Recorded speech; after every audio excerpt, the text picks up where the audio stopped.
Welcome back to my YouTube channel Rare American Coins, where we explore the fascinating stories behind some of the most intriguing and valuable coins in United States history. In today's episode, we dive deep into the legacy of the 1974 $1 coin, a subject that continues to spark curiosity among collectors, historians, and numismatists across the world. To truly appreciate the significance of the 1974 $1 coin, we must first travel back to the early years of American coinage and understand the path that led to the issuance of the Eisenhower dollar, a coin minted from 1971 to 1978 and named in honor of President Dwight D. Eisenhower, a five-star general and the supreme commander of Allied forces during World War II. Eisenhower became the 34th President of the United States and played a pivotal role in mid-20th century history. Following his death in 1969, Congress authorized the production of a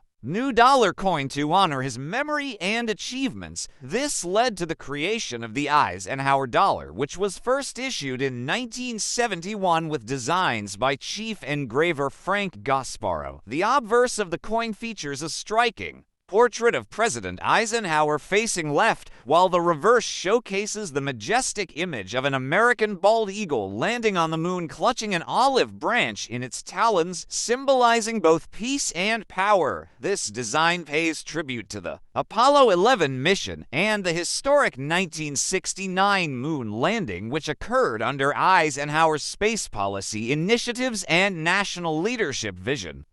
As we focus specifically on the 1974 issue, it is important to consider the socio-economic and political environment of the early 1970s. Inflation was rising, public confidence in the dollar was shifting, and the U.S. Mint faced increasing pressure to produce coins efficiently while transitioning from precious metals to clad compositions. The 1974 Eisenhower dollar was struck in both copper-nickel clad for general circulation and in 40% silver for collectors. These coins were minted at three locations: the Philadelphia Mint, the Denver Mint, and the San Francisco Mint, each of which produced coins with slight differences in strike quality and finish. The coins from Philadelphia bore no mint mark, those from Denver bore AD, and those struck in San Francisco bore an S and were often proof or uncirculated collector editions. One of the most intriguing aspects of the $1,974 lies in its relative scarcity in high-grade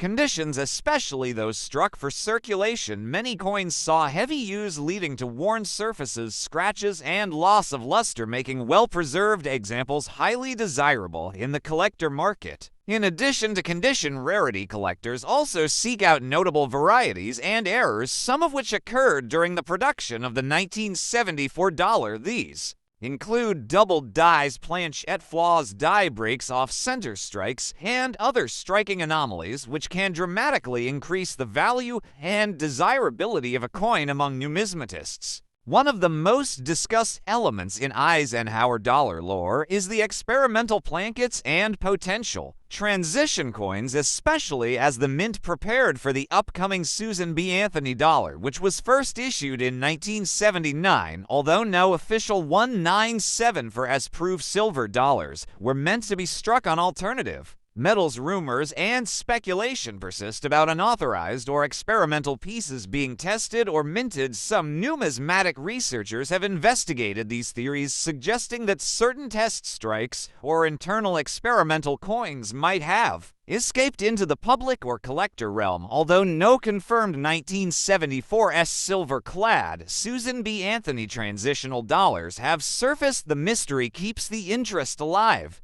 Moreover, the 1974 Eisenhower dollar represents more than a piece of currency. It reflects a time of transition in American minting history and public attitudes toward coinage. It was a large, heavy coin measuring 38.1 millimeters in diameter and weighing 22.68 grams. 4. the clad version, and 24.59 grams for the silver clad, which made it unpopular for daily use compared to smaller denominations. It was often used in casinos, vending machines, and government programs, but struggled to gain widespread public acceptance. Nonetheless, it became a favorite among collectors, especially those fascinated by modern U.S. coinage. The design itself underwent several subtle modifications over the years, and collectors often study the placement of details such as the hair curls, the eye, the eagle's wing, and the stars for differences between dies used in each year. The 1974 edition also reflects the growing interest in space exploration and American pride, which was woven into the fabric of national identity during the Cold War era. By examining mintage numbers, we find that the 1974P had a mintage of over 27 million coins, the 1974D over 45 million